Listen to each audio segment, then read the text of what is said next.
13 en el barrio de los pescadores. De un tal Jesús. Mateo 4,13. Por su gran extensión, el lago de Galilea es llamado Mar de Galilea. En los evangelios se le llama también lago de Tiberíades o de Genesaret, haciendo referencia a dos de las ciudades que se encontraban en sus orillas. En el Antiguo Testamento se le llama mar o lago de Kineret de Kine que, en hebreo, significa arpa. La leyenda dice que el lago tiene esta forma y que la suave voz de sus olas recuerda el sonido de las cuerdas del arpa. De norte a sur, el lago mide 21 kilómetros. Su mayor anchura es de 13 kilómetros.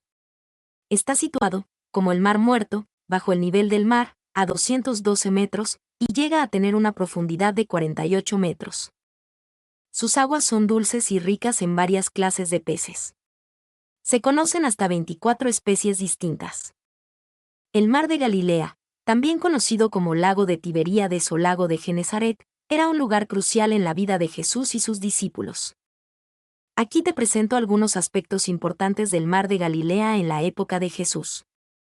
Un lugar de vida. El Mar de Galilea era un lago de agua dulce que proporcionaba sustento a la población local a través de la pesca. Muchos de los discípulos de Jesús eran pescadores que trabajaban en este lago. Un lugar de milagros. Jesús realizó muchos de sus milagros en el Mar de Galilea, incluyendo la multiplicación de los panes y los peces, la calma de la tormenta, y la sanación de los enfermos.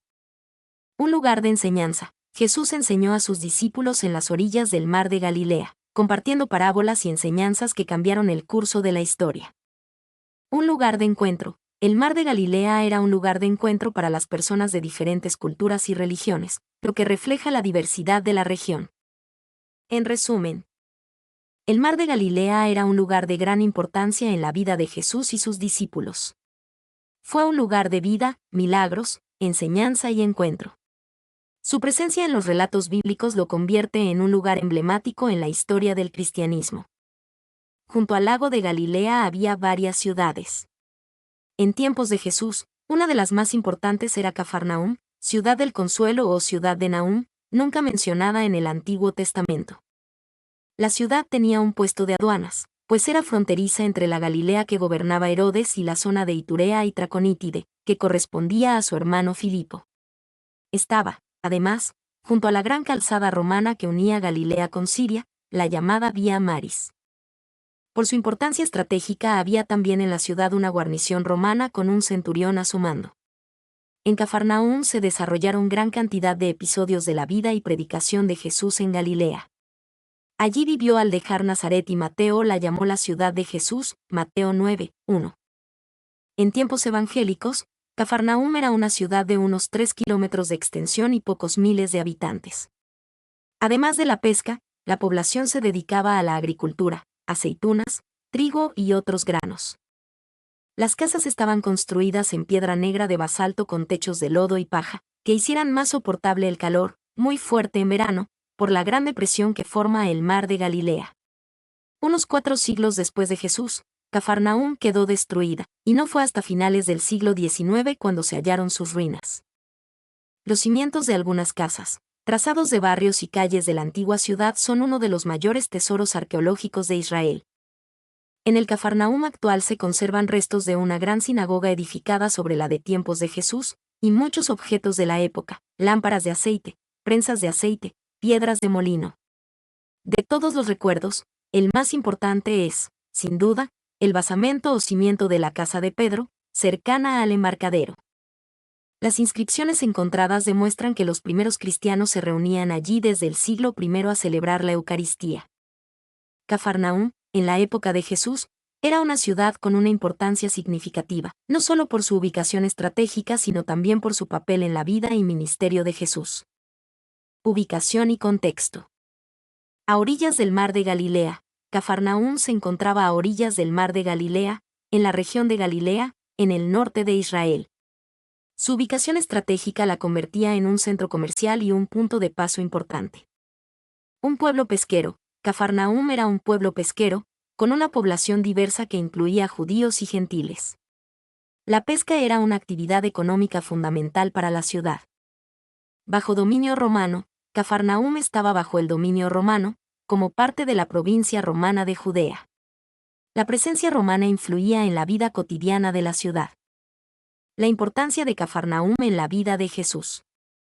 Un centro de su ministerio. Jesús eligió Cafarnaúm como uno de los centros de su ministerio público. Se dice que estableció allí su hogar y pasó gran parte de su tiempo enseñando y realizando milagros. La casa de Pedro. Según los evangelios, Jesús se alojaba en la casa de Pedro, un pescador de Cafarnaúm, quien se convirtió en uno de sus discípulos más cercanos. La sinagoga de Cafarnaúm. La sinagoga de Cafarnaúm era un lugar importante para la vida religiosa de la ciudad. Jesús enseñó en esta sinagoga, desafiando las ideas tradicionales y provocando reacciones diversas entre los habitantes. Cafarnaúm en la actualidad. Un sitio arqueológico. Cafarnaúm es hoy en día un importante sitio arqueológico, donde se pueden observar los restos de la sinagoga, la casa de Pedro y otras estructuras de la época de Jesús. Un lugar de peregrinación. Cafarnaúm es un lugar de peregrinación para los cristianos de todo el mundo, quienes visitan la ciudad para recordar la presencia de Jesús y su ministerio en este lugar. En resumen, Cafarnaúm era una ciudad con una importancia histórica y religiosa significativa en la época de Jesús. Su ubicación estratégica, su papel en el ministerio de Jesús y su legado como lugar de peregrinación la convierten en un lugar emblemático para los cristianos. En todas las culturas campesinas predomina la tradición oral. La gente se reúne para escuchar a uno de sus paisanos una historia 1000 veces repetida y adornada. El padre transmite a sus hijos el saber acumulado durante generaciones valiéndose de cuentos o acertijos. El abuelo o abuela, expertos relatores de historias antiguas, las cuentan a los más jóvenes. Jesús, un campesino, fue heredero de esta cultura. Por otra parte, el Oriente ha sido siempre cuna fértil de historias con moralejas, fábulas, leyendas, parábolas. Los evangelios muestran que a todo esto Jesús uniría una maestría personal como conversador y narrador. De su mundo familiar y campesino nacieron todas sus parábolas. Se explicaba con imágenes mucho mejor que con ideas abstractas y es un error creer que lo hacía por adaptarse a oyentes poco inteligentes para que lo entendieran mejor. La buena noticia contada. Al pueblo de América Latina. María y José Ignacio López Vigil. Texto ampliado por inteligencia artificial. Mi nombre es Demim. Soy tu asistente personal. Mi sitio en internet es demim.es.tl